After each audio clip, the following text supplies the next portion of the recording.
Isang notorious umanong snatcher sa Cebu ang trip na kawi ng sospek, mga isda. Nasa frontline balitang yan ang ating Visayas correspondent, John Aroa.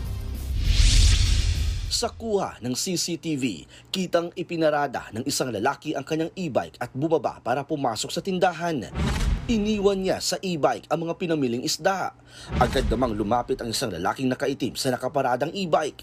Dali-dali nitong kinuha ang plastic bag na puno ng isda at mabilis na naglakad palayo. Ayon sa driver ng e-bike, paninda niya sana ang mga ninakaw na isda. Hunong ko kay tatong hotdog.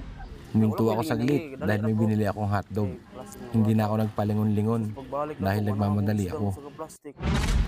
Nasa 1,600 pesos ang halaga ng tinangay na isda, kaya malaking lugi yan sa negosyo ng biktima. Nakilala naman ng barangay ang suspect na si Alice Turbo. Sa una pa na siya, bawal ganyan ang trabaho. Mulat sa pool, yan na talaga ang trabaho niya, ang magnakaw.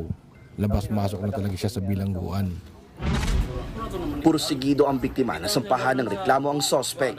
Tinutugis na rin siya ng mga otoridad. Nagbabalita mula sa frontline. John Aroa, News 5 Visayas.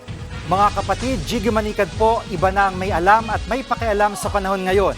Para sa konkreto, kumpleto at komprehensibong balitaan sa frontline, mag-follow at mag-subscribe sa social media pages ng News 5.